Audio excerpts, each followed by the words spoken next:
Kenyon baseball is about 15 games into their 2015 campaign, and they're back in Gambier after a nice trip down to the Sunshine State. And we're joined today by head coach Matt Burdette. Coach, I saw in your office, yesterday, and we were able to catch up on things. And 9-6 to start. And I know we left a couple of games out of the win column, but overall, I thought you were pretty pleased with how we started this season. Describe your emotions 15 games in. Yeah, I think when, the great thing is we were able to play. Yeah. We got outside for just about every single day, got to play the games, got to get into a rhythm of playing baseball. We probably left a couple out there that we maybe should have won, but we also stole a couple too, I think, with a couple late rallies. So 9-6, I'm pleased. We always want to be better. I'd love to be 15-0. Yeah. But 9-6 with a young squad, played quite a few freshmen, young pitching staff. I feel pretty good about it. Speaking of players, let's start with Jake Dunn. 542 average out of the first 15 games, and most telling statistic for me, he hasn't struck out yet in however many at-bats that is. And describe what you saw from Jake, one of your senior leaders out there, and being able to come through and really lead us on the offensive end. Yeah, he consistently put good swings together game after game after game. It was amazing to watch. A 650 on base, a 750 slugging, 550 batting average, no strikeouts, 7 for 7 stolen bases. For 15 straight games, he was about as good as I've ever seen a hitter in terms of following a consistent approach at the plate. And the numbers bore it out. He was tremendous. Yeah, absolutely. And then on the mound, Paul Henshaw, Jesse Bogatz, they get a couple no-hitters. And, a freshman came in, and Jesse comes in and throws a no-hitter. Do you like where you're at on the mound heading into, the rest of the season? Yes. I mean, we talked about it in the first go-around here a couple weeks ago. The ERA had to come down. Yeah. We were a little bit unproven there. We had some guys we believed in, but they pitched great. I think we had 14 or 15 quality starts from 15 games, which is unbelievable. The bullpen was really good, sort of those unsung heroes that came in and did some good things. 2 no-hitters. And I think the only person in the ballpark who didn't know there were no-hitters was me.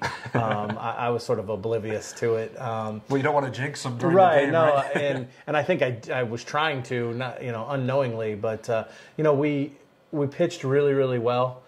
We also talked about our defense that had to improve, and I thought it did. Up until maybe the very end of the trip where we got tired, which is I think, a common occurrence when you play that many games in that short a time. And then we were a little inconsistent offensively, but when you pitch and play defense, you don't have to be great offensively. And we did enough to secure a pretty good record.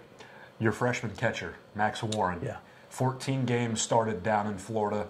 And, people may look at a 231 batting average and think, oh, he's not. That has to be improved upon. But for a freshman to come in and get that many starts, you were very pleased with Max. We told Max, and all the catchers, the young catchers, we said the person that blocks everything, catches everything, and slows down the running game will get first crack at being our guy. And Max, did all those things really, really well. The 231, he actually hit into some tough luck. He hit the ball harder than I think 231 would indicate. He was tremendous behind the plate, and that's really all we care about. So he threw runners out. The pitchers were able to throw all of their pitches because they were confident in him and blocking the ball. And whatever we got offensively was gravy. And he did some good stuff, had some extra base hits, couple triples, couple doubles, drove in some runs, some big runs. I thought he was tremendous. You just mentioned it a little bit ago, but offensively getting those more timely hits. Yeah. I know we talked about that yesterday, the clutch hits where that's what people are looking for. That bottom of the ninth, 2 outs, full count, we got to get a runner on. Where do we go? How do you improve that? Is that just more practice and more games? It's a great question. Yeah. We're going to keep working at it. I don't know that you can improve upon it because there's no way to simulate it. It's hard to simulate pressure in practice or in the cage. I think some guys are better at it than others. Some guys can probably acquire the ability to do that. But I think it's just experience to be able to slow everything down, continue to stay with your approach, mentally stay with it, not sort of freak out and get too anxious, and just do what you do. Whether it's 0-0 in the top of the first or it's 0-0 with 2 outs and 2 men on in the bottom of the ninth, I think everything's the same, and you have to approach it that way. So we'll keep working on it. And some guys are just better at it than others. And, you hope those guys are the guys that are up when the time comes. Absolutely. One of my last final questions for you. 15 games in, what do we need to, in your eyes, just continue to improve upon, throughout the remainder of the year? Yeah. Well, I think, I like to have a team that's pretty set in terms of the lineup and the rotation and the roles out of the bullpen and all of those things. I still think we're searching a little bit. Okay. I think there's 6, maybe 7 guys in the lineup that we feel real good about, and then there's sort of a revolving door at the other 2. And that's okay. I think, you can platoon and try to catch the hot hand every once in a while. But the really good teams generally run 9 guys out there consistently who can do the job. And then they have their rotation and their bullpen sort of scripted and how they want to do it. So we're still searching a little bit. We'll play tomorrow down in Kentucky. We're going to play Mount St. Joe's. Probably get to see a few more faces in the non-conference games. Getting ready for Hiram, which is in another 10 to 12 days or whatever it is. Yeah, 10 days actually from the Mount St. Joseph's game, and that leads me to my final question.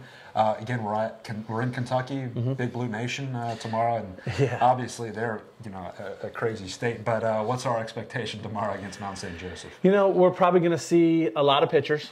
We'll probably see a lot of guys who get pinch hit roles or some guys who go in a substitute role. So I don't know that the expectation is to go win. Yeah. The expectation is to play well. And the expectation is to get some guys some more at-bats and some more experience.